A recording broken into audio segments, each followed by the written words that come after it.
जाबाल दर्शनोपनिषद पहला खंड। मेरे समस्त अंग अवयव वृद्धि को प्राप्त करें। वाणी, प्राण, नेत्र, कान, बल एवं सभी इंद्रियां विकसित हो। समस्त उपनिषदें ब्रह्म है, मुझसे ब्रह्म का त्याग ना हो तथा ब्रह्म हमारा परित्याग ना करे, मेरा परित्याग ना हो। इस प्रकार ब्रह्म में निरत हमें उपनिषद प्रतिपादित धर्म की प्राप्ति हो, हमारे त्रिविध तापों का शमन हो तथा हमें शांति प्राप्त हो। समस्त भूत प्राणियों के पालक चतुर्भुज भगवान विष्णु योगीराज भगवान दत्तात्रेय के रूप में प्रादुर्भूत हुए। भगवान दत्तात्रेय जी योग साम्राज्य के अधिपति रूप में दीक्षित हैं। उनके शिष्य मुनि श्रेष्ठ सांकृति नाम से प्रख्यात हैं। वे गुरु के परम भक्त हुए। उन्होंने एक दिन एकांत में अपने गुरुदेव से विनयावनत होकर इस प्रकार पूछा, हे भगवान, अष्टांग योग का मेरे लिए सविस्तार वर्णन कीजिए, जिसे जानकर मैं जीवन मुक्त हो सकूं। महायोगी दत्तात्रेय जी ने अपने शिष्य से कहा, हे सांकृति, मैं अष्टांग योग दर्शन का वर्णन करता हूं, तुम उसका श्रवण करो। हे ब्राह्मण, यम, नियम, आसन, प्राणायाम, प्रत्याहार, धारणा, ध्यान तथा समाधि ही योग के 8 अंग हैं। इनमें यम के 10 भेद बताए गए हैं। वे इस प्रकार हैं: अहिंसा, सत्य, अस्तेय, ब्रह्मचर्य, दया, क्षमा, सरलता, धृति, मृत्याहार एवं बाह्यावांतर की पवित्रता। हे तपोधन, वेद में वर्णित विधि के अतिरिक्त मन, वाणी एवं शरीर के द्वारा यदि किसी को भी किसी भी तरह से पीड़ित किया जाता है अथवा उससे प्राणों को शरीर से अलग कर दिया जाता है, तो वही वास्तविक हिंसा कही गई है। इससे भिन्न और कोई हिंसा नहीं है। हे मुनि, ये भाव रखना चाहिए कि आत्म तत्व सर्वत्र व्याप्त है। शस्त्र आदि के द्वारा वह नष्ट नहीं हो सकता। हाथों या अन्य इंद्रियों के द्वारा भी आत्मा का ग्रहण होना असंभव ही है। अतः इस तरह से जो श्रेष्ठ बुद्धि है, उसे ही वेदांत के मर्मज्ञ विद्वानों ने श्रेष्ठ अहिंसा कहा है। हे सांकृति, चक्षु आदि इंद्रियों के माध्यम से जो जिस रूप में देखा, सुना, सूंघा और समझा हुआ विषय है, उसको उसी रूप में वाक इंद्रिय के द्वारा या फिर संकेत आदि के द्वारा कहना ही सत्य है। इसके अतिरिक्त सत्य का और कोई भी स्वरूप नहीं है। सभी कुछ सत्य रूप पर ब्रह्म परमात्मा ही है। परमात्मा के अतिरिक्त अन्य और कोई दूसरी वस्तु नहीं है। इस तरह का जो दृढ़ निश्चय है, उसी को वेदांत ज्ञान के विशेषज्ञों ने सर्वश्रेष्ठ सत्य बताया है। दूसरे व्यक्ति के रत्नाभूषण, स्वर्ण अथवा मणिमुक्तक आदि से लेकर तृण आदि के लिए मन में भी कभी प्राप्त करने की इच्छा ना करना। दूसरों की बड़ी अथवा छोटी वस्तु के लिए मन में कभी लोभ लालच ना लाना ही अस्तेय है। विद्वजनों ने इसी को ही अस्तेय अर्थात चोरी ना करना कहा है। हे मुनि, इस संसार के समस्त व्यवहारों में अनात्म बुद्धि रखकर आत्मा से दूर रखने का जो भाव है, उसी को आत्मज्ञानी जनों ने अस्तेय कहा है। मन, वचन एवं शरीर के द्वारा स्त्रियों के सहवास का त्याग और ऋतुकाल में मात्र अपनी ही पत्नी से संबंध रखना ब्रह्मचर्य कहा गया है। या फिर काम क्रोध आदि रिपुओं को कष्ट पहुंचाने वाले मन को परब्रह्म अविनाशी परमात्म तत्व के ध्यान में लगाए रखना सबसे श्रेष्ठ ब्रह्मचर्य है। समस्त भूत प्राणियों को अपनी ही भांति जानकर उनके प्रति मन वचन एवं शरीर द्वारा आत्मीयता का अनुभव करना, अर्थात अपनी ही तरह उनके दुखों को दूर करने तथा अधिक से अधिक सुख पहुंचाने का प्रयास करना ही विद्वेदता विद्वजनों के द्वारा दया बताई गई है।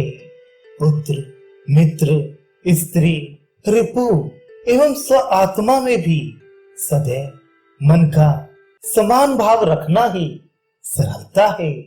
हे श्रेष्ठ मुनि, रिपुओं के द्वारा मन वचन एवं शरीर से कष्ट दिए जाने पर भी बुद्धि में थोड़ा भी क्षोभ न आने देना ही क्षमा कहलाता है।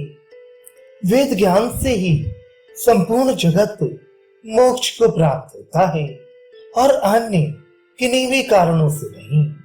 ऐसा जो दृढ़ संकल्प है उसी को ही वेदज्ञों ने धृति की उपाधि प्रदान की है। या फिर मैं आत्मा हूं, आत्मा से पृथक दूसरा और कुछ भी नहीं हूं। इस प्रकार से कभी भी विचलित न होने वाली बुद्धि ही श्रेष्ठ उत्तम धृति है। अल्प मात्रा में शुद्ध सात्विक भोजन ग्रहण करना, पेट के 2 भाग भोजन से, तृतीय भाग को जल से तथा चौथे भाग को वायु के लिए खाली छोड़ना ही योग मार्ग के अनुकूल भोजन है।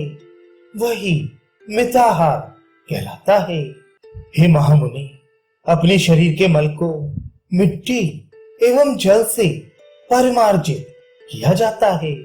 इस कृत्य को बाह्य शौच कहते हैं और मन के माध्यम से श्रेष्ठ पवित्र भावों का जो चिंतन मनन किया जाता है उसे मानसिक शौच कहा गया है। इसके अतिरिक्त विद्वजन मैं विशुद्ध आत्मा हूं, इस श्रेष्ठ ज्ञान को ही शौच कहते हैं। ये शरीर अंतः एवं बाह्य दोनों ओर से ही अत्यंत मलिन है और शरीर को धारण करने वाला आत्मा अत्यंत पवित्र मल रहित है। इस प्रकार देह एवं आत्मा के अंतर का ज्ञान प्राप्त हो जाने पर फिर किसको पवित्रतम बनाया जाए। हे श्रेष्ठवती मुनि, ज्ञान रूप पवित्रता को भुलाकर जो साधक केवल बाहरी पवित्रता में ही रमा रहता है वह स्वर्ण का त्याग करके मिट्टी के ढेलों का संग्रह करने वाले मूर्ख की ही भांति है। जो योगी ज्ञान रूप अमृत से तृप्त एवं कृतार्थ हो जाता है उसके लिए इस जगत में कोई भी कर्तव्य शेष नहीं रहता है, और यदि रह जाता है तो वह तत्ववेत्ता नहीं है। आत्मज्ञानी महान आत्माओं के लिए तीनों लोकों में भी कहीं कोई कर्तव्य नहीं है। अतः हे मुनीश्वर, तुम सभी तरह से प्रयत्न करके अहिंसा आदि साधनों के माध्यम से अनुभव युक्त ज्ञान को प्राप्त करके आत्मा को अविनाशी ब्रह्म के रूप में जानो। जवाल दर्शनोपनिषद दूसरा खंड। तप, संतोष, आस्तिकता, दान, ईश्वर की पूजा, लज्जा, जप, मति, व्रत एवं सिद्धांत श्रवण करना, ये 10 नियम बताए गए हैं। अब क्रमानुसार इनका उल्लेख करता हूँ। वेद में वर्णित कृच्छ, चांद्रायण आदि व्रतों के द्वारा शरीर क्षीण करने को ही विद्वजन तप कहते हैं। मोक्ष क्या है और आत्मा कैसे तथा किस कारण से संसार बंधन को प्राप्त हुआ है, इन सभी बातों के विचार को ही तत्वज्ञानी जन तप कहते हैं। दैव इच्छा से जो कुछ भी प्राप्त हो जाए उतने मात्र से ही हृदय में जो प्रसन्नता सदैव बनी रहती है, ज्ञानी जन उसी को संतोष मानते हैं अथवा सर्वत्र अनासक्त रहकर ब्रह्मा आदि देवताओं के लोक तक के सुखों से विरक्त होने के कारण मन में जो प्रसन्नता बनी रहती है, महान पुरुष उसी को श्रेष्ठ संतोष मानते हैं। वेदों एवं स्मृति ग्रंथों में कहे हुए धर्म में दृढ़ आत्मविश्वास होने को ही आस्तिकता कहते हैं। न्यायोपार्जित जो धन संकटग्रस्त क्लेश आदि से पीड़ित वेदज्ञ पुरुषों अथवा श्रेष्ठ आचरण वालों को श्रद्धा पूर्वक दिया जाता है, उसी धन को मैं दान की श्रेणी में मानता हूँ। राग आदि विकारों से मुक्त हृदय, असत्य भाषण आदि दोषों से परे वाणी एवं हिंसा आदि दोषों से मुक्त कर्म ही ईश्वर पूजन है। ये सत्य ज्ञान स्वरूप अनंत सर्वोत्कृष्ट एवं नित्य है। अविचल एवं परमानंद स्वरूप यही अंतर्यात्मी आत्मा है। इस सिद्धांत को बारंबार श्रवण कर उसके अनुकूल विश्वास करना ही सिद्धांत श्रवण है। वैदिक एवं लौकिक मार्गों में जो निंदित कार्य कहे गए हैं, उनको करने में जो स्वभावतः संकोच होता है, उसे ही लज्जा के रूप में जाना जाता है। वेदों उपदेशों में पूर्णतः श्रद्धा रखना ही मत है। गुरुजनों के द्वारा अनुमति मिल जाने पर भी वेद के विरुद्ध मार्ग का अवलंबन न प्राप्त कर वैदिक विधि से मंत्रों का बारंबार उच्चारण करना ही जप कहा गया है। वेद, कल्प सूत्र, धर्मशास्त्र, पुराण एवं इतिहास आदि में मन की वृत्तियों को लगाए रखना मेरे विचार से जप है। जप के दो प्रकार कहे गए हैं, प्रथम वाचिक जप एवं द्वितीय मानसिक जप। वाचिक जप के दो प्रकार माने गए हैं, प्रथम उच्च स्वर युक्त और द्वितीय उपांशु अर्थात फुसफुसाहट युक्त। इसी तरह से मानसिक जप भी मनन एवं ध्यान के भेद से दो प्रकार का है। उच्च अर्थात ऊंचे स्वर से किए जाने वाले जप की अपेक्षा उपांशु अर्थात फुसफुसाकर किया गया जप सहस्त्र गुना श्रेष्ठ कहा गया है। इसी तरह उपांशु की अपेक्षा मानसिक जप सहस्त्र गुना अधिक उत्तम कहा गया है। उच्च स्वर से संपन्न किया गया जप सभी लोगों को भली भांति फल प्रदान करने वाला होता है, किंतु यदि उस मंत्र को निम्न स्तर के व्यक्तियों ने श्रवण कर लिया तो वह व्यर्थ हो जाता है। जबाल दर्शनोपनिषद तीसरा खंड। हे मुनि श्रेष्ठ, आसन 9 प्रकार के कहे गए हैं। स्वस्तिक आसन, गोमुख आसन, पद्मासन, वीरासन, सिंहासन, मुक्तासन, भद्रासन, मयूरासन तथा सुखासन। घुटनों एवं जांघों के मध्य में अपने दोनों पैरों को भली भांति रखकर ग्रीवा, मस्तिष्क एवं शरीर को समान भाव से बनाए रखना ही स्वस्तिक आसन कहा जाता है। इस आसन का प्रतिदिन अभ्यास करने का प्रयास करना चाहिए। दाहिने पैर के टखने को बाईं ओर के पीछे भाग तक तथा बाएं पैर के टखने को दाहिने ओर के पीछे भाग तक ले जाए। इसी को गोमुखासन कहते हैं। हे विप्र, दोनों पैरों को दोनों जांघों पर रखकर उनके अंगूठों को दोनों हाथों से पीठ के पृष्ठ भाग से पकड़ ले। इसी को पद्मासन कहा जाता है। यह आसन सभी तरह के रोगों का भय हटाने वाला है। दोनों टखनों को अंडकोश के नीचे सीवनी के दोनों पार्श्वों में ले जाकर उन्हें इस तरह से रखे कि बाएं टखने से सीवनी का दक्षिण पार्श्व और दक्षिण टखने से सीवनी का बायां पार्श्व सटा रहे। तदनंतर दोनों हाथों को घुटनों पर रखकर अंगुलियों को फैला दे। मुंह खोलकर एकाग्र चित्त हो घ्राणेन्द्रिय के अग्रभाग पर दृष्टि स्थिर रखे। यही सिंहासन है। दोनों टखनों को अंडकोश के नीचे सीवनी के दोनों पार्श्व भागों में लगाकर रखे तथा दोनों हाथों से पार्श्व भाग एवं पैरों को दृढ़ता पूर्वक बांध करके एकाग्रता पूर्वक बैठे। इसी स्थिति को भद्रासन कहते हैं। यह समस्त विषयुक्त रोगों का शमन करने वाला है। सीवनी की सूक्ष्म रेखा को बाएं टखने से दबाकर दाएं टखने से बाएं को दबाने पर मुक्तासन होता है। हे मुनि, जन्नेंद्रिय के ऊपर बाएं टखने को रखे तथा उसके ऊपर दायां टखना रखे। यह स्थिति भी मुक्तासन कहलाती है। हे मुनि श्रेष्ठ, अपनी दोनों हथेलियों को भूमि पर रखकर कोहनियों के अग्रभाग को नाभि के दोनों पार्श्वों में लगाई। तत्पश्चात सिर एवं पैरों को ऊंचा करके आकाश में दंड के सदृश स्थित हो जाए।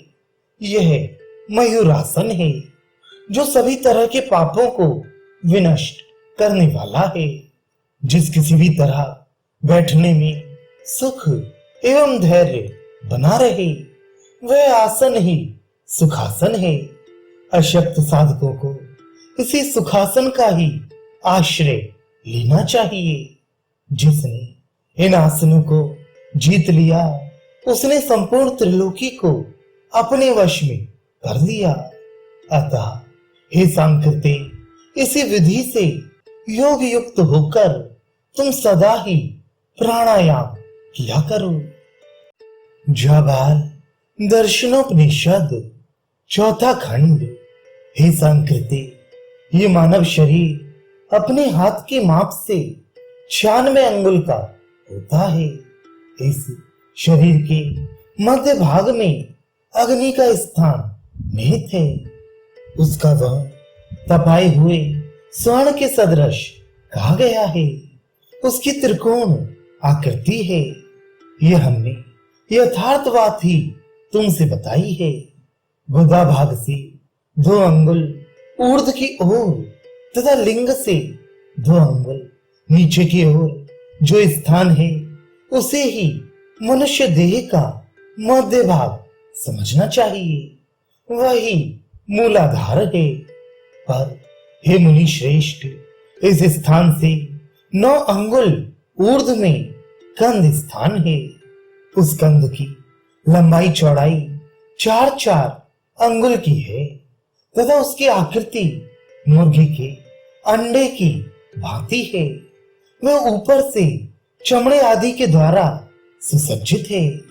हे मुनि, उस कंध स्थान के मध्य भाग में नाभि केंद्र है, ऐसा योग विज्ञानियों ने कहा है। कंध के बीच में जो नाड़ी स्थित है, उसका सुषुम्ना के नाम से उल्लेख किया गया है। उस कंध के चारों तरफ 72,000 नाड़ियों का समूह स्थित है। उनमें सुषुम्ना, पिंगला, एड़ा, सरस्वती, वरुणा, पूषा, यशस्विनी, हस्तिजिह्वा, अलंबुसा, कुहू, विश्वधरा, पयस्विनी, शंखनी और गांधारी, ये 14 नाड़ियां प्रमुख मानी गई हैं। इन 14 नाड़ियों में भी प्रथम 3 ही सबसे प्रमुख हैं। इन तीनों में भी एक ही नाड़ी सुषुम्ना सर्वश्रेष्ठ मानी गई है। शास्त्रज्ञों ने इसे ब्रह्म नाड़ी के नाम से संबोधित किया है। पीठ के मध्य में जो वीणा दंड मेरुदंड नाम से प्रसिद्ध है, वही हड्डियों का समुच्चय है। इससे होकर सुषुम्ना नाड़ी मस्तिष्क तक पहुंचती है। हे मुनीश्वर, नाभिकंद से 2 अंगुल नीचे कुंडलनी स्थित है। इसको अष्ट प्रकृति रूपा अर्थात पृथ्वी, जल, तेज, वायु, आकाश, मन, बुद्धि और अहंकार युक्त कहा गया है। वह वायु, चेष्टा, जल और अन्न आदि का अवरोध करके सदैव नाभिकंद के पार्श्वों को चारों ओर से आच्छादित करके विद्यमान रहती है। हे मुनि, ये अपने मुख से ब्रह्मरंध्र के मुख को ढक कर रखती है। सुषुम्ना के बाएं भाग में इड़ा और दाहिने भाग में पिंगला स्थित है। सरस्वती और कुहू सुषुम्ना के दोनों पार्श्वों में स्थित हैं। इड़ा के पृष्ठ भाग में गांधारी तथा पूर्व भाग में हस्तिजिह्वा प्रतिष्ठित है। पिंगला के पृष्ठ भाग में पूषा और पूर्व भाग में यशस्विनी स्थित है। कुहू और हस्तिजिह्वा के मध्य विश्वधरी नाड़ी विद्यमान है। यशस्विनी और कुहू के मध्य भाग में वरुणा नाड़ी स्थित है। पयस्विनी नाड़ी की स्थिति पूषा और सरस्वती के बीच में कही गई है। शंखनी का स्थान गांधारी और सरस्वती के बीच में है। अलंबुसा नाभिकंद के मध्य भाग से होती हुई गुदा तक व्याप्त है। सुषुम्ना का द्वितीय नाम राखा है। उसके पूर्वी क्षेत्र में कुहू नाम की नाड़ी है। ये नाड़ी ऊर्ध एवं अधा दोनों ओर प्रतिष्ठित है। इसकी स्थिति दाहिने नासिका तक कही गई है। इड़ा नामक नाड़ी बाई नासिका तक स्थित है। यशस्विनी नाड़ी बाएं पैर के अंगूठे तक व्याप्त है। पूषा पिंगला के पृष्ठ भाग से होती हुई बाएं नेत्र तक पहुंचती है और पयस्विनी विद्वजनों द्वारा दाहिने कान तक फैली हुई बताई गई है। सरस्वती नाड़ी ऊपर की ओर जिह्वा तक व्याप्त है। हस्तिजिह्वा नाड़ी बाएं पैर के अंगूठे तक फैली है। शंखनी नाम की नाड़ी बाएं कान तक स्थित है। वेदज्ञों के द्वारा गांधारी नाड़ी की स्थिति बाएं नेत्र तक व्याप्त बताई गई है। विश्वधरा की स्थिति नाभिकंद के बीच में कही गई है। प्राण, अपान, व्यान, समान, उदान, नाग, कूर्म, कृकल, देवदत्त और धनंजय, ये 10 प्राणवायु बताई गई हैं। ये प्राण समस्त नस नाड़ियों में संचरित होते हैं। इन 10 में प्राण आदि 5 वायु ही प्रमुख हैं। हे मुनि, इन 5 में भी प्राण और अपान को ही सर्वाधिक महत्व प्रदान किया गया है। इनमें से प्राण नामक वायु नासिका एवं मुख के बीच में, नाभि के मध्य भाग में और हृदय में हमेशा निवास करता है। अपान वायु गुदा, लिंग, जांघों, घुटनों, समस्त उदर, कटी, नाभि तथा पिंडलियों में भी सदा स्थित रहता है। व्यान वायु दोनों कानों, दोनों चक्षुओं दोनों कंधों, दोनों टखनों, प्राण के स्थानों और कंठ में भी व्याप्त रहता है। उदान वायु की स्थिति दोनों हाथों एवं पैरों में समझनी चाहिए। समान वायु निसंदेह समस्त शरीर में फैल कर रहता है। नाग आदि पांचों वायु त्वचा एवं अस्थि में निवास करते हैं। हे सांकृति, उच्छ्वास अर्थात श्वास को अंदर की ओर खींचना, निश्वास अर्थात श्वास को बाहर निकालना तथा खांसना, ये तीनों कार्य प्राण वायु के द्वारा संपन्न होते हैं। मल मूत्र आदि कार्य का परित्याग अपान वायु के द्वारा होता है। हे मुने, समान वायु संपूर्ण शरीर को सम अवस्था में बनाए रखता है। उदान वायु ही ऊर्ध्व की ओर प्रस्थान करता है। वेदांत तत्व के विशेषज्ञ विद्वजनों का मानना है कि व्यान वायु ही ध्वनि का व्यंजक है। हे श्रेष्ठ मुनि, डकार व मन आदि का कार्य नाग वायु के द्वारा पूर्ण होता है। इस संपूर्ण देह में सौंदर्य आदि का संपादन धनंजय वायु का कार्य कहा गया है। आंखों का खोलना एवं मूंदना आदि कूर्म नामक वायु की प्रेरणा से संपन्न होता है। किरकल नामक वायु के द्वारा भूख प्यास की इच्छा होती है। तथा तंद्रा आलस्य देवदत्त वायु का कार्य कहा गया है। हे मुनीश्वर, सुषुम्ना नाड़ी के अधिष्ठाता देवशिव और इड़ा के देवता विष्णु तथा पिंगला नाड़ी के देवता भगवान ब्रह्मा जी हैं। सरस्वती नाड़ी के देवता विराट हैं। पूषा नाड़ी के देवता पूषा नाम से युक्त आदित्य हैं। वरुणा के वायु देवता हैं। हस्ति जिव्या नाड़ी के देवता वरुण हैं। हे श्रेष्ठ मुनि, भगवान भास्कर यशस्वी नाड़ी के देवता हैं। अलंबुस नाड़ी के देवता भी जल स्वरूप वरुण कहे गए हैं। कुहु नाड़ी की अधिष्ठात्री क्षुधा देवी हैं। गांधारी के देवता चंद्रमा है। ऐसे ही शंखनी नाड़ी के देवता भी चंद्रमा को कहा गया है।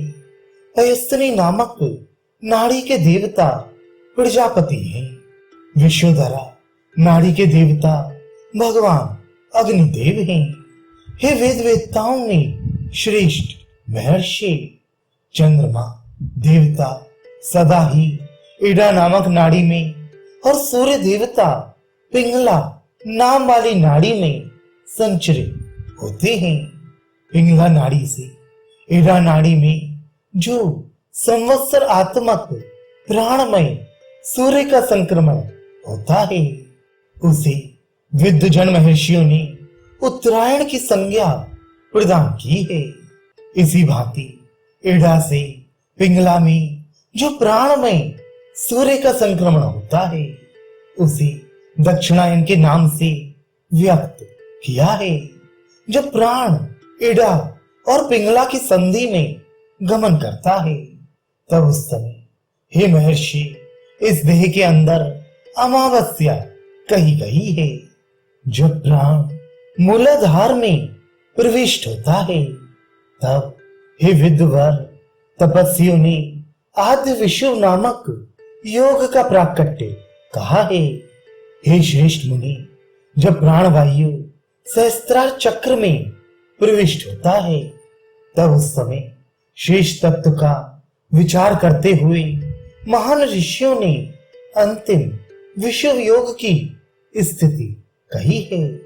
सभी उच्छ्वास एवं निश्वास माह संक्रांति माने गए हैं। हे तत्वज्ञ शिरोमणि, जब प्राण इड़ा नाड़ी के माध्यम से कुंडली के पास आ जाता है, तब उस समय को चंद्र ग्रहण काल कहा जाता है। ठीक ऐसे ही जब प्राण पिंगला नाड़ी के माध्यम से कुंडली के क्षेत्र में आता है, तभी हे मुनि, सूर्य ग्रहण का समय होता है। अपने इस देह में सिर के स्थान पर श्री शैल के नाम से युक्त तीर्थ स्थित है। ललाट में केदार तीर्थ प्रतिष्ठित है। हे महाप्राज्ञ, नासिका एवं भ्रुकुटी के बीच में काशीपुरी स्थित है। स्तनद्वय मंडलों में कुरुक्षेत्र का निवास है। कमल रूपी हृदय में तीर्थराज प्रयाग स्थापित है। हृदय के मध्य क्षेत्र में चिदंबर तीर्थ वर्तमान है। मूलाधार स्थान में कमलालय तीर्थ की स्थापना की गई है, जो ऐसे श्रेष्ठ आत्म तीर्थ का त्याग करके बाह्य क्षेत्र के तीर्थों में भ्रमण करता रहता है। वह हाथ में रखे हुए बहुमूल्य रत्न का परित्याग करके कांच को ही ढूंढता रहता है। भाव तीर्थ ही सबसे उत्तम तीर्थ है। पत्नी एवं पुत्री दोनों का ही आलिंगन किया जाता है, किंतु दोनों में भावना का बहुत ही अधिक अंतर होता है। पत्नी का आलिंगन दूसरे भाव से और पुत्री का आलिंगन दूसरे भाव से किया जाता है। योगी मनुष्य अपने आत्मा के तीर्थ में ज्यादा से ज्यादा विश्वास एवं श्रद्धा रखने के कारण जल से पूर्ण तीर्थों एवं काष्ठ आदि से विनिर्मित देव प्रतिमाओं की शरण प्राप्त नहीं करते। वह जगत के तीर्थ से अंतः क्षेत्र के तीर्थ अति श्रेष्ठ हैं। ये महातीर्थ हैं। इन आंतरिक तीर्थों के समक्ष अन्य सभी तीर्थ व्यर्थ हैं। शरीर के अंदर निवास करने वाला प्रदूषित चित्त बाहर के तीर्थों में गोते लगाने मात्र से पवित्र नहीं होता, क्योंकि मदिरा से भरा हुआ घड़ा ऊपर से सैकड़ों बार पवित्र जल में धोया जाए तब भी उस घड़े के अंदर मदिरा के रहने से वह अपवित्र ही बना रहता है। अपने शरीर में ही जो विषुवयोग, उत्तरायण एवं दक्षिणायन काल तथा सूर्य चंद्रमा के ग्रहण हैं, उनमें नासिका एवं भावों के मध्य में वाराणसी आदि तीर्थों में भावना पूर्वक स्नान करके मनुष्य पवित्र हो सकता है।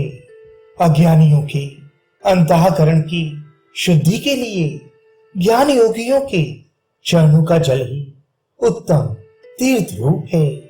इसी शरीर में भगवान शिव के रूप में परमात्म सत्ता विद्यमान है। इन भगवान शिव को न जानने वाला अज्ञानी मनुष्य तीर्थ, दान, जप, यज्ञ, काष्ठ एवं पत्थर में ही सदैव भगवान को ढूंढता रहता है। हे सांकृति, जो अपने अंतःकरण में नित्य सतत स्थिर रहने वाले मुझ परमात्म तत्व की अवहेलना करके केवल मात्र बाहर की स्थूल प्रतिमाओं का ही सेवन करता है, वह हाथ में रखे हुए अन्न के ग्रास को फेंक कर केवल अपनी कोहनी ही चाटता रहता है। योगी मनुष्य अपनी आत्मा में ही भगवान शिव का दर्शन करते हैं। प्रस्तर खंड एवं काष्ठ से विनिर्मित प्रतिमाओं में नहीं। अज्ञानी मनुष्यों के हृदयों में भगवान शिव के प्रति भावना जागृत करने के लिए ही प्रतिमाओं की कल्पना की गई है, जिससे भिन्न न कोई पूर्व कारण है और ना ही पर कार्य ही है, जो सत्य स्वरूप, अनुपम और प्रज्ञान घन स्वरूप है। ऐसे उस आनंदमय ब्रह्म को जो स्वयं अपने आत्मा के रूप में दृष्टिपात करता है, वही वास्तव में यथार्थ देखता है। हे महामुनि, ये मानव शरीर नाड़ियों का समुदाय मात्र है, जो सदा ही सारहीन है। इसके प्रति आत्म भाव का परित्याग करके बुद्धि के द्वारा यह निश्चय करो कि मैं स्वयं ही परमात्म स्वरूप हूँ। जो इस शरीर में रहकर भी इससे सदा ही पृथक है, महान है, व्यापक है तथा सभी का ईश्वर है। उस आनंद स्वरूप शाश्वत परमात्म तत्व को जानकर बुद्धिमान धीर पुरुष कभी भी शोक को प्राप्त नहीं होता। हे श्रेष्ठ मुनि, सद्ज्ञान के बल से भेद जनक अज्ञान का विनाश हो जाने पर कौन आत्मा एवं ब्रह्म में मिथ्या भेद की बात कहेगा। जाबाल दर्शनोपनिषद 5वां खंड। सांकृति ने भगवान दत्तात्रेय जी से पुनः प्रश्न किया, हे ब्राह्मण, नाड़ी शोधन की क्या प्रक्रिया है? ये मुझे ठीक तरह से एवं अति संक्षेप में बताइए, जिससे कि मैं नाड़ी शुद्धि पूर्वक सदा ही परमात्म तत्व का ध्यान करते हुए इस जीवन से मुक्ति प्राप्त कर सकूं। तब भगवान दत्तात्रेय जी ने कहा, हे सांकृति, मैं अति संक्षेप से नाड़ी शुद्धि का वर्णन आपके सम्मुख करता हूं। शास्त्रादि के विधि वाक्यों द्वारा जो भी कर्म कहे गए हैं उनके प्रति कर्तव्य बुद्धि से संलग्न रहना चाहिए। कामना एवं फल प्राप्ति के संकल्प को त्याग देना चाहिए। योग के यम आदि 8 अंगों का उपयोग करते हुए शांत एवं सत्यपरायण रहना चाहिए। अपने आत्मा के ध्यान में सतत लगा रहे तथा ज्ञानी वृद्ध जनों की सेवा में उपस्थित होकर उनसे भली भांति शिक्षा प्राप्त करनी चाहिए। तदनंतर पर्वत शिखर, नदी तट, बिल वृक्ष के पास में एकांत वन अथवा और अन्य किसी पवित्र एवं सुंदर प्रदेश में आश्रम का निर्माण कर चित्त को एकाग्र करके वहां निवास करे। तत्पश्चात वहां पूर्व या उत्तर की ओर मुंह करके किसी भी आसन से बैठिए। ग्रीवा, मस्तक तथा शरीर को समान भाव से रखकर मुख बंद किए हुए ठीक प्रकार से स्थित हो जाए।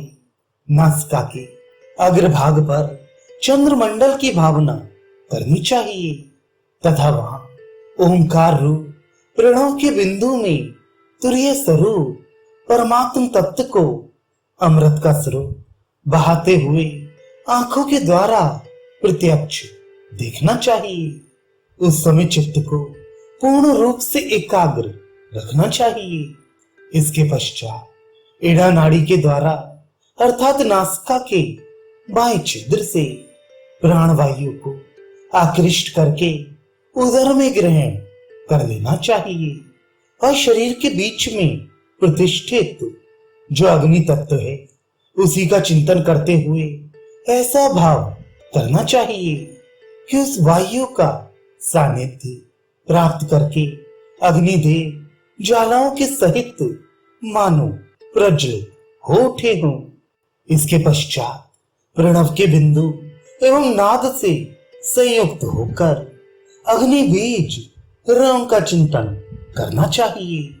इसके बाद श्रेष्ठ साधक पिंगला नाड़ी अर्थात नासिका के दक्षिण छिद्र के द्वारा प्राणवायु को विधि पूर्वक धीरे धीरे बहिर्गमन करे।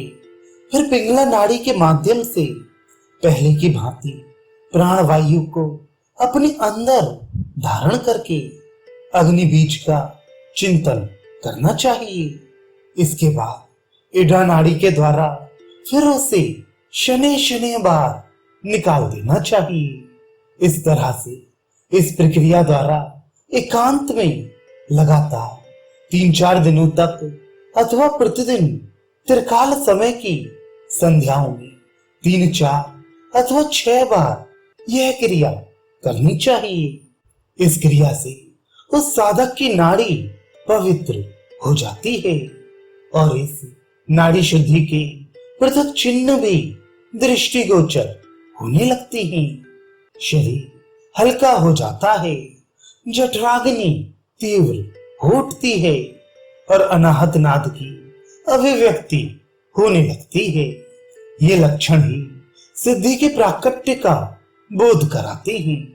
जब तक ये लक्षण दिखाई ना दे तब तक इसी तरह अभ्यास करते रहना चाहिए, अथवा इन सभी का परित्याग करके मात्र आत्मा की शुद्धि का ही अनुष्ठान करना चाहिए। यह आत्मा सदैव पवित्र, नित्य, सुखरूप एवं स्वप्रकाशित है। अज्ञानता के कारण ही इसमें मलिनता प्रतीत होती है। ज्ञान होने पर यह सदैव विशुद्ध रूप से प्रकाशित होने लगता है। जो मनुष्य अज्ञान रूपी मल एवं कीचड़ को ज्ञान रूपी जल से धो डालता है, वही मनुष्य परम पवित्र है। जो मनुष्य ज्ञान की उपेक्षा करके लौकिक कर्मों में आसक्त रहता है, वह पवित्र नहीं है। जाबाल दर्शनोपनिषद छठा खंड। भगवान दत्तात्रेय जी ने कहा, हे सांकृति, अब मैं तुम्हारे लिए प्राणायाम का क्रमशः वर्णन करता हूं। इस विधि का श्रद्धा पूर्वक श्रवण करो।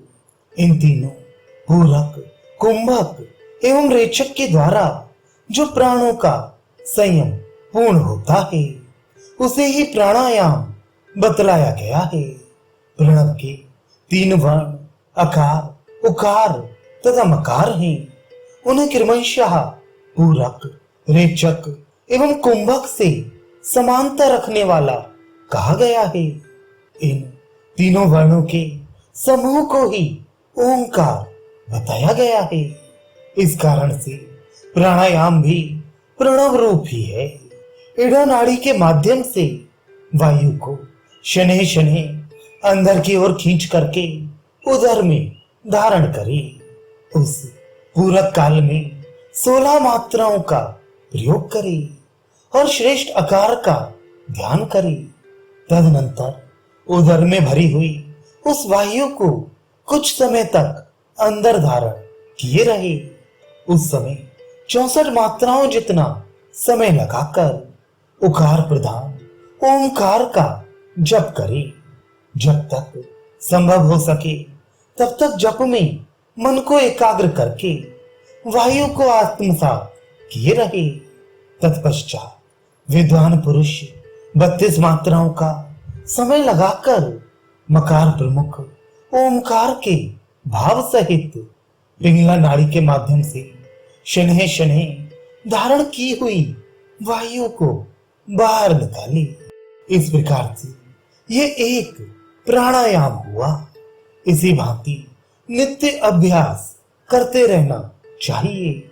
इसके पश्चात पुनः पिंगला नाड़ी के द्वारा वायु को शनैः शनैः अंदर खींचते हुए षोडश मात्रा से आकार स्वरूप प्रणव का ध्यान मन को एकाग्र करके करना चाहिए। जब वायु पूरी तरह से उदर में भर जाए तब विद्वजन मन एवं इंद्रियों को अपने वश में रखते हुए 64 मात्राओं से उकार के ध्यान सहित ओंकार का जप करते हुए वायु को अंदर धारण किए रहे। तत्पश्चात 32 मात्राओं से मकार का ध्यान करते हुए इड़ा नाड़ी के द्वारा शनैः शनैः वायु को बाहर निकाल दे। बुद्धिमान मनुष्य इसी तरह बार बार अभ्यास करे। हे श्रेष्ठ मुनीश्वर, इस तरह से प्रत्येक दिन प्राणायाम का अभ्यास निरंतर करते रहना चाहिए। इस प्रकार से प्रतिदिन अभ्यास करते रहने से साधक मात्र 6 मास में ही ज्ञान संपन्न हो जाता है। 1 वर्ष तक लगातार कही हुई विधि से प्राणायाम करने से साधक को अविनाशी ब्रह्म का साक्षात्कार हो जाता है। अतः प्राणायाम का नित्य ही अभ्यास किया जाना चाहिए। जो पुरुष योग के अभ्यास में संलग्न रहकर सदैव अपने धर्म के पालन में लगा रहता है। वह पुरुष प्राणायाम के द्वारा ही सद्ज्ञान रूपी प्रकाश को प्राप्त करके संसार सागर से मुक्त हो जाता है। वायु को बाहर से खींचकर उदर के भीतर भरे जाने की क्रिया को पूरक कहा गया है। जल से परिपूर्ण कुंभक की भांति वायु को उदर में स्थित किए रहना ही कुंभक कहा जाता है और उसी से उदर से बाहर निकालने की क्रिया को रेचक कहा जाता है। जिस प्राणायाम के करने से शरीर में पसीना आ जाए उसे सभी प्राणायामों में निम्न श्रेणी का माना गया है। यदि प्राणायाम करते समय शरीर कांपने लगे तो उसे मध्यम श्रेणी का प्राणायाम कहा गया है और यदि प्राणायाम के समय में देह ऊर्ध्व की ओर उठता हुआ सा लगे तो उसे उत्तम कोटि का माना गया है। जब तक ऊपर की ओर उठने की अनुभूति वाले प्राणायाम की सिद्धि प्राप्त न हो जाए तब तक पूर्वोक्त विधि से दोनों तरह के प्राणायामों का ही अभ्यास करता रहे। उपर्युक्त उत्तम श्रेणी के प्राणायाम के पूर्ण हो जाने पर ज्ञानी मनुष्य सुखी हो जाता है। हे सुव्रत, प्राणायाम के द्वारा चित्त पवित्र हो जाता है एवं उस पवित्र चित्त में अंतः प्रकाश स्वरूप शुद्ध आत्म तत्व का धीरे धीरे साक्षात्कार होने लगता है। प्राणायाम में सदा रत रहने वाले श्रेष्ठ पुरुष का प्राण चित्त के साथ संयुक्त होकर परमात्मा में स्थित हो जाता है और उसका शरीर क्रमशः धीरे धीरे ऊपर को उठने लगता है। इस प्राणायाम से ज्ञान को प्राप्त करके वह मोक्ष प्राप्त कर लेता है। रेचक एवं पूरक से मुक्त होकर विशेष रूप से कुंभक का ही प्रतिदिन अभ्यास करना चाहिए। इस प्रकार से नित्य प्राणायाम करने वाला योगी सभी तरह के पापों से मुक्त होकर श्रेष्ठ ज्ञान प्राप्त कर लेता है। वह मनुष्य मन के सदृश वेगवान एवं मनोजय हो जाता है।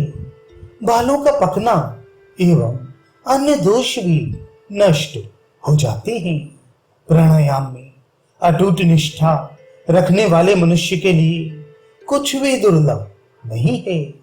अतः मनुष्य को पूर्ण प्रयत्नशील रहते हुए प्राणायामों का अभ्यास करना चाहिए। हे संकृति, इस प्राणायाम से भगंदर एवं अन्य सभी तरह के रोगों का भी शमन हो जाता है। बड़े से बड़े एवं छोटे से छोटे सभी तरह के पातक भी विनष्ट हो जाते हैं। पापों के विनष्ट हो जाने से चित्त परम पवित्र एवं दर्पण की भांति निर्मल हो जाता है। तदनंतर हृदय में ब्रह्मा आदि समस्त देवों के लोकों तक में मिलने वाले भोग जनित सुखों के प्रति वैराग्य की उत्पत्ति हो जाती है। इस भांति से जो भी मनुष्य इस संसार सागर से विरक्त होता है उसे कैवल्य मोक्ष के साधन रूप ज्ञान की प्राप्ति हो जाती है। उस ज्ञान से नित्य कल्याणमय परमात्म देव का तत्व ज्ञात कर लेने के कारण सभी तरह के बंधनों का समूल विनाश हो जाता है। जिस पुरुष ने एक बार भी ज्ञान रूपी अमृत का रसास्वादन प्राप्त कर लिया वह समस्त कर्मों का परित्याग करके उसी ओर चल पड़ता है। बुद्धिमान मनुष्य इस संपूर्ण विश्व को ज्ञान स्वरूप ही कहते हैं। जिन मनुष्यों की दृष्टि कुत्सित है वे दूसरे अज्ञानी मनुष्य इस विश्व को विषय रूप में ही देखते हैं। आत्म स्वरूप का सम्यक ज्ञान हो जाने पर अज्ञान का नाश हो जाता है। अज्ञान के नष्ट हो जाने पर राग द्वेष आदि का भी विनाश हो जाता है।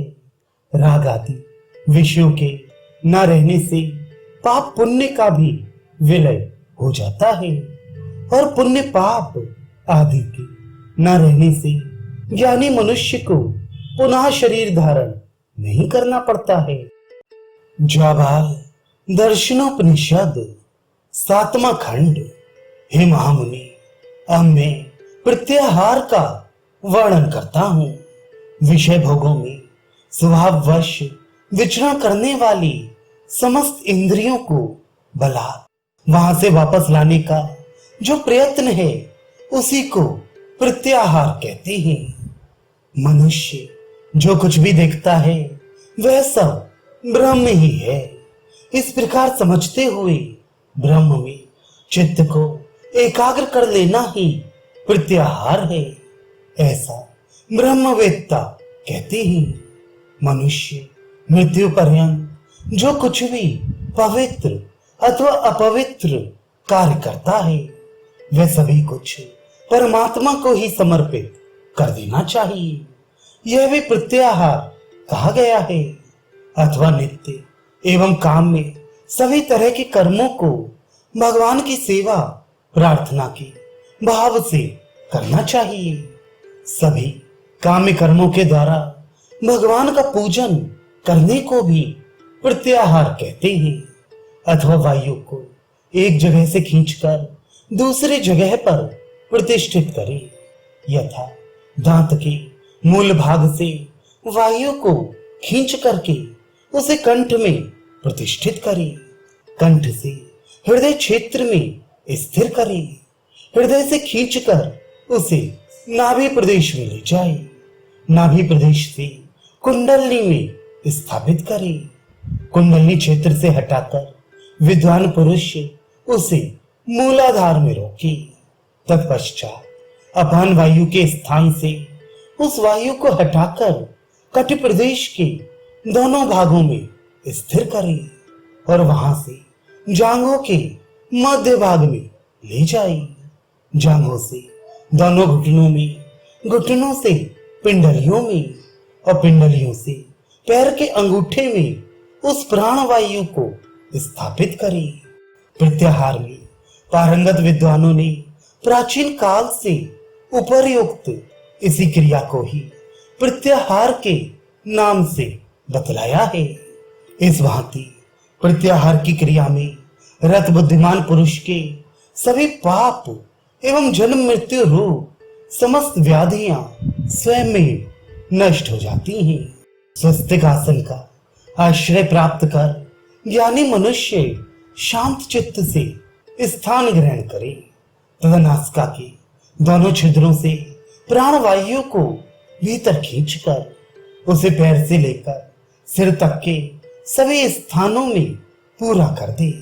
दोनों पैरों में, मूलाधार में, नाभि केंद्र में, हृदय के मध्य भाग में, कंठ के मूल में, तालू में, भौहों के बीच में, ललाट में एवं सिर में वायु को प्रतिष्ठित करे। ज्ञानी पुरुष चित्त को एकाग्र करके शरीर से आत्म बुद्धि को अलग कर उसे खुद ही निर्द्वंद एवं निर्विकल्प स्वरूप में अपने अंतर आत्मा में स्थित करे। वेदांत तत्व के ज्ञाता विद्वानों ने इसी को ही वास्तविक प्रत्याहार कहा है। इस प्रकार प्रत्याहार का अभ्यास करने वाले मनुष्य के लिए कुछ भी अप्राप्य नहीं है। जाबाल दर्शनोपनिषद 8वां खंड। हे सुव्रत, अब मैं तुम्हारे लिए पंच धारणाओं के संबंध में बतलाता हूं।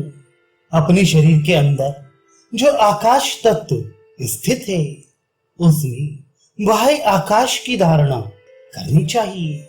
इसी प्रकार प्राण में बाह्य वायु तत्व की, जठर नल में बाह्य अग्नि तत्व की, देहगत जल के अंश में बाह्य जल तत्व की एवं शरीर के पार्थिव भाग में ही संपूर्ण पृथ्वी की धारणा करनी चाहिए तथा हर एक तत्व की धारणा के समय क्रमशः हम, यम, राम, वाम, लाम इन बीज मंत्रों का उच्चारण करें।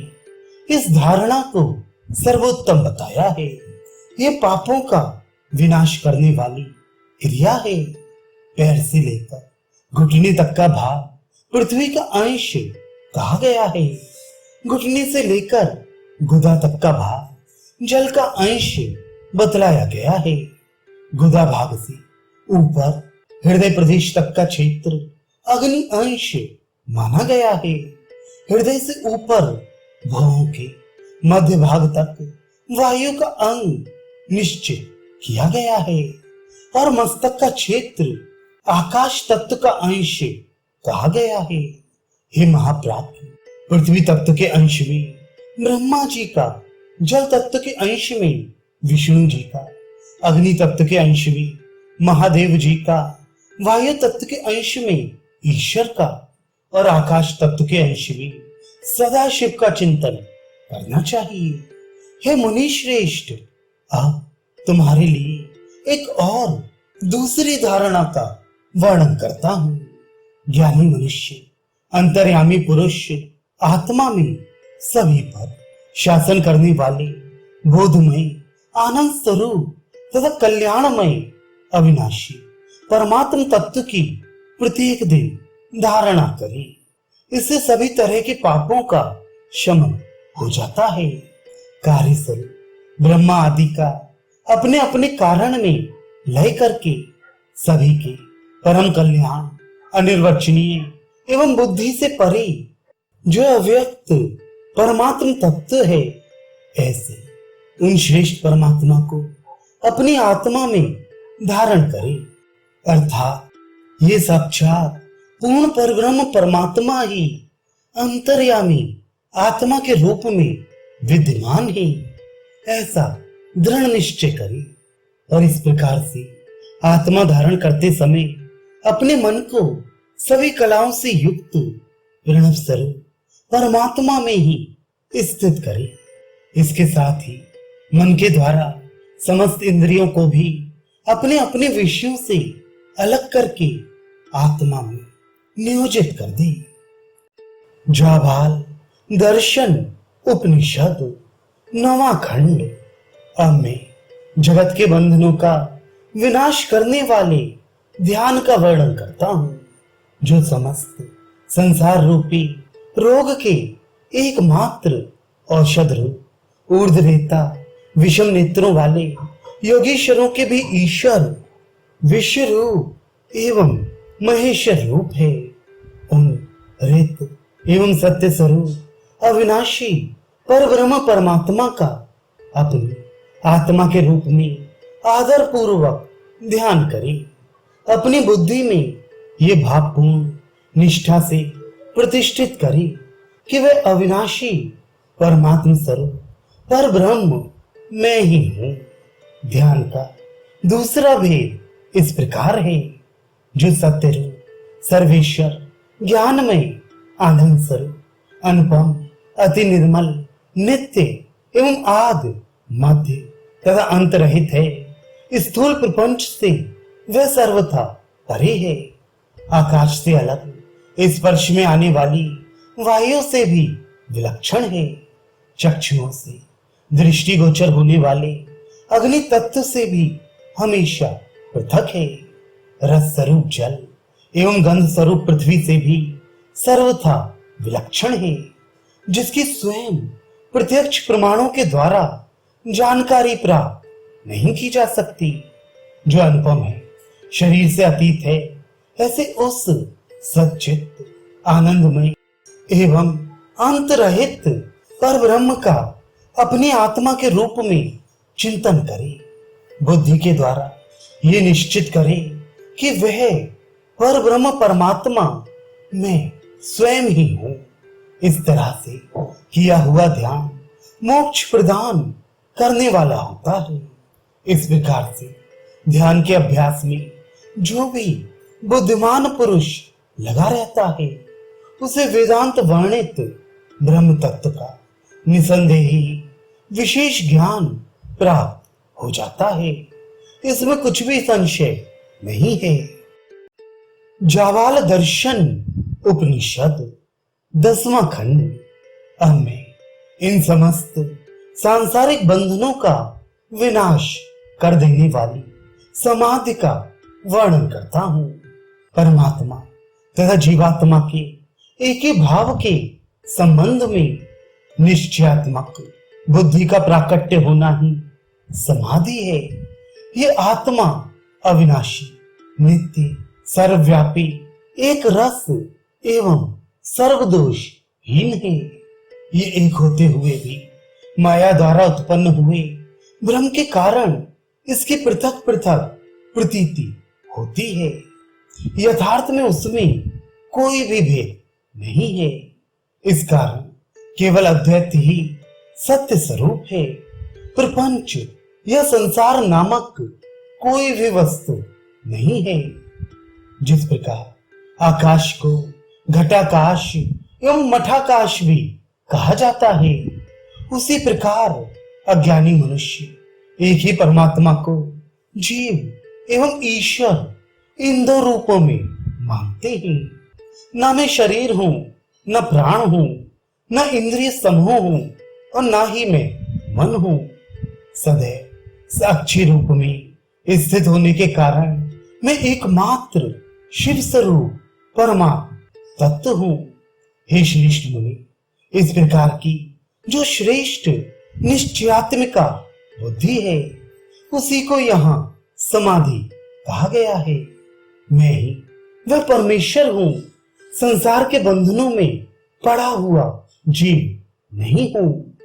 अतः मुझसे भिन्न किसी वस्तु का किसी भी काल में अस्तित्व नहीं रहा है। जिस प्रकार फेन और लहरें समुद्र से उठते ही फिर समुद्र में विलीन हो जाते हैं, उसी प्रकार यह जगत मुझसे ही प्रकट होता है और मुझ में ही विलीन हो जाता है।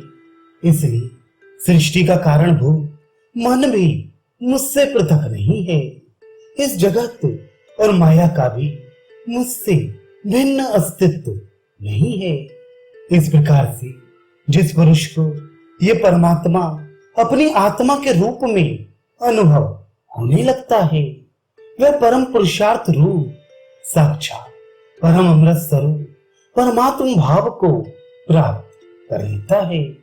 जिस समय योगी के मन में सर्वत्र व्यापक आत्म चैतन्य स्वरूप का अपरोक्ष रूप में अनुभव होने लगता है, तब उस समय वह स्वयं ही परमात्म स्वरूप में स्थापित हो जाता है। जब वह शेष ज्ञानी मनुष्य सब भूत प्राणियों को अपने में ही अवलोकन करता है तथा अपने को ही संपूर्ण भूतों में प्रतिष्ठित देखता है, तब वह साक्षात स्वयं ब्रह्म रूप ही हो जाता है।